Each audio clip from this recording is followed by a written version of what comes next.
नमस्ते। एक बहुत ही अद्भुत और रहस्यमय यात्रा में साथ चलने के लिए तैयार हो जाइए। आज हम केवल भौतिक संसार की बात नहीं करेंगे, बल्कि ब्रह्मांड के उन गहरे रहस्यों को खंगालेंगे जो सदियों से हमारे सामने हैं। आइए, आज एक जिज्ञासु विद्यार्थी की तरह उस आदिनाद ओम को समझने का प्रयास करें, जो सच में इस संपूर्ण सृष्टि की बुनियाद है। आज की इस यात्रा में हम 5 बहुत ही दिलचस्प पड़ावों से गुजरेंगे। शुरुआत करेंगे जल और उस पहले नाद से, फिर वायु और श्वास के रहस्य को समझेंगे। उसके बाद अग्नि की पवित्रता को महसूस करेंगे। आगे चलकर देखेंगे कि कैसे एक छोटे से कलश में पूरा ब्रह्मांड समाया है, और अंत में ग्रहों की उस लौकिक लय को जानेंगे जो लगातार हमारे ऊपर असर डालती है। तो चलिए, बिना किसी देरी के अपनी यात्रा के पहले पड़ाव की ओर बढ़ते हैं, जहां हम बात करेंगे जल और उस सबसे पहली गूंज की। जरा सृष्टि के बिल्कुल शुरुआती पलों की कल्पना कीजिए। पूर्ण शांति, एकदम सन्नाटा, और फिर उस परम नीरवता को चीरता हुआ सबसे पहला कंपन प्रकट होता है, ओम। ऋग्वेद में इस रहस्य को बहुत ही खूबसूरती से समझाया गया है। वहां वरुण देव का जिक्र आता है। वे केवल जल के देवता नहीं हैं, बल्कि ऋत के अधिष्ठाता हैं। अब ये ऋत क्या है? ये वो ब्रह्मांडीय व्यवस्था है, वो परम सत्य है जो आकाश और विशाल समुद्र के बीच एक जादुई संतुलन बनाकर रखता है। अब देखिए कि ये भौतिक जल और ओम का नाद आपस में कितनी गहराई से जुड़े हैं। पानी जीवन का आधार है। ये अस्तित्व की अथाह गहराई को दर्शाता है। वहीं दूसरी ओर कभी किसी गहरे समुद्र के पास जाकर उसकी निरंतर गूंज को सुनिए। वो जो बिना रुके गूंजता हुआ नाद है ना, वो असल में ओम की ही एक सूक्ष्म प्रतिध्वनि है। जब कोई जल के समीप शांत बैठकर ओम का उच्चारण करता है, तो ये नाद ठीक पानी की तरह ही हमारे मन की सारी अशुद्धियों को पूरी तरह से धो डालता है। जल की इन अथाह गहराइयों से निकलकर अब हम थोड़ी और गति की ओर बढ़ते हैं। बात करते हैं वायु और हमारी दिव्य श्वास की। जहां जल हमें ठहराव और संतुलन देता है, वहीं वायु जीवन में प्राण फूंकती है, गति देती है। प्राचीन वैदिक ग्रंथों में एक बहुत ही कमाल की बात कही गई है। वायु ही प्रत्यक्ष ब्रह्म है। वायु के अधिपति पवन देव असल में उस बहुत ही सूक्ष्म और रहस्यमयी मार्ग के रक्षक हैं, जहां हमारी एक साधारण सी श्वास हमारी आत्मा की एक बहुत ही गहरी और दिव्य यात्रा में बदल जाती है। यहाँ एक और बड़ा ही आश्चर्यजनक तथ्य है। अगर हम बिल्कुल शांत बैठकर अपनी ही आती जाती श्वास को ध्यान से सुने, तो उसके भीतर प्राकृतिक रूप से सोहम और अंततः ओम की ध्वनि ही गूंजती है। मांडूक्य उपनिषद में चेतना की 4 अवस्थाएं बताई गई हैं: जागृत, स्वप्न, सुषुप्ति और परम सत्य यानी तुरीय। हमारी श्वास इन्हीं चारों अवस्थाओं के बीच से होकर बहती है। इसीलिए तो सदियों से प्राणायाम का अभ्यास हमेशा ओम के उच्चारण के साथ इतनी गहराई से जुड़ा हुआ है। पवन पुत्र हनुमान जी की असीम और अद्भुत शक्ति के बारे में तो हम सब ने सुना है, पर क्या ये जानते हैं कि उनकी वो शक्ति इसी दिव्य नाद से गहराई से जुड़ी हुई है? ओम का निरंतर उच्चारण हमारे भीतर के वायु तत्व यानी हमारे प्राण को संतुलित करता है, और एक बार प्राण संतुलित हो गए तो वो भटकता हुआ चंचल मन अपने आप स्थिर हो जाता है।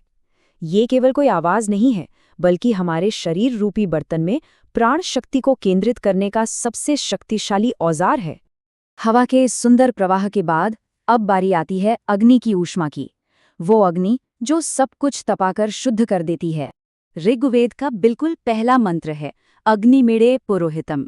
ये मंत्र ये स्थापित करता है कि इस पूरी सृष्टि का सबसे पहला आह्वान पवित्र अग्नि के माध्यम से ही किया गया था। ये बड़ा अद्भुत है।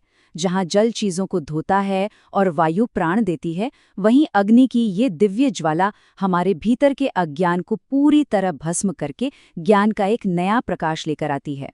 इसे थोड़ा और गहराई से समझते हैं। ओम जो है वो ब्रह्म का शब्द रूप है, और अग्नि उसी ब्रह्म का तेज या प्रकाश का रूप है। दोनों का असल काम एक ही है। जैसे बाहर की भौतिक आग अपने संपर्क में आने वाले सारे अंधकार और कचरे को जलाकर राख कर देती है, बिल्कुल वैसे ही ओम का नाद हमारे मन के भीतर उठने वाले सारे संशयों, भयों और दुविधाओं को जड़ से भस्म कर देता है। इसीलिए किसी भी यज्ञ में जब ओम स्वाहा कहा जाता है, तो वो महज कुछ लकड़ियों को जलाना नहीं होता।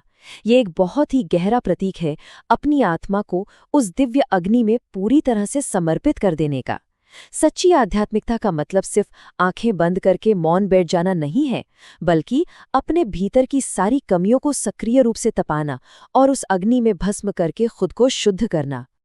अभी तक हमने प्रकृति के इन विशाल तत्वों की बात की, लेकिन क्या हो अगर इस पूरे ब्रह्मांड को एक छोटे से बर्तन में समेट दिया जाए? आइए देखते हैं। हमारे प्राचीन ज्ञान ने इन सभी विशाल प्राकृतिक शक्तियों को एक छोटे से कलश के भीतर समेट कर रख दिया है। कलश के भीतर का जो जल है वो इस विशाल ब्रह्मांड की अथाह गहराई का प्रतीक है। उस पर रखे आम्रपत्र यानी आम के पत्ते सृष्टि के 5 मूलभूत तत्वों को दर्शाते हैं, और सबसे ऊपर जो नारियल रखा जाता है ना, वो हमारी सर्वोच्च और जागृत चेतना का स्वरूप है। सच कहूं तो ये कलश पूरी सृष्टि का एक जीता जागता सूक्ष्म प्रतिरूप है। पौराणिक कथाओं में जो समुद्र मंथन का जिक्र आता है, याद है वहां से जो अमृत कलश निकला था? वो वास्तव में दिव्य ऊर्जा का एक अति सघन केंद्र था, और इस अपार ऊर्जा को सबसे पहले ओम के नाद से ही जागृत किया जाता है। जब कोई साधक इस पवित्र कलश के सामने ध्यान लगाता है तो वो बाहर नहीं बल्कि अपनी ही चेतना के भीतर छिपे अमृत को प्राप्त करने का दरवाजा खोल रहा होता है।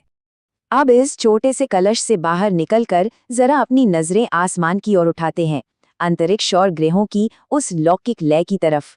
वैदिक दृष्टि में नवग्रह केवल आसमान में तैरने वाले खगोलीय पिंड या पत्थर के गोले नहीं हैं। वे ब्रह्मांडीय शक्तियों के बहुत ही जीवंत प्रतीक हैं। ये समझना बहुत जरूरी है कि हमारा ये पूरा वैदिक ब्रह्मांड मूल रूप से ध्वनि पर टिका है। हमारी आकाश गंगा और इन सभी ग्रहों की गति वास्तव में ओम की उसी आदि लय की ही एक दृश्य अभिव्यक्ति है। आधुनिक विज्ञान भी अब यह मानता है कि अंतरिक्ष शांत नहीं है।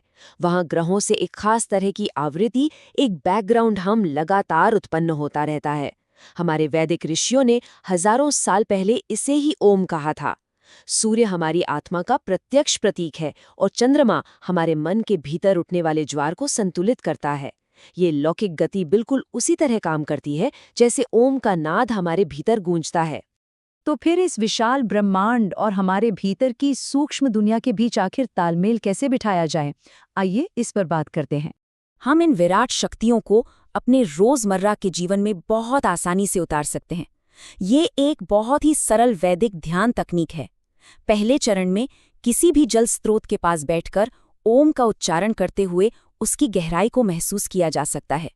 दूसरे चरण में अपने भीतर के वायुदेव को जगाने के लिए बहुत ही एकाग्रता से अपनी श्वास पर ध्यान दें, और अंत में अपनी सारी नकारात्मकता को मानसिक रूप से उस पवित्र आंतरिक अग्नि में हमेशा के लिए समर्पित कर दें। इस पूरी चर्चा का सबसे बड़ा सबक यही है कि हमारे प्राचीन अनुष्ठान कोई अंधविश्वास या महज कर्मकांड नहीं थे। वे तो बहुत ही गहरे मनोवैज्ञानिक और आध्यात्मिक मानचित्र थे। यह पहचान लेना कि हमारे जीवन का हर एक पल एक बहुत ही दिव्य ब्रह्मांडीय लय से बंधा हुआ है, और फिर खुद को उस सूक्ष्म लय के साथ जोड़ लेना, बस यही सबसे सच्ची आध्यात्मिक साधना है। और अब इस सफर के अंत में एक बहुत ही गहरा सवाल जो हम सबको सोचने पर मजबूर कर देगा। अगर ये पूरा का पूरा ब्रह्मांड एक ही आधी ध्वनि से गुंजायमान दिव्य ऊर्जा का एक विशाल कलश है, तो जरा सोचिए, आज हमारी अपनी आत्मा किस आवृत्ति से, किस लय से जुड़ रही है? इस सवाल को अपने भीतर गूंजने दीजिए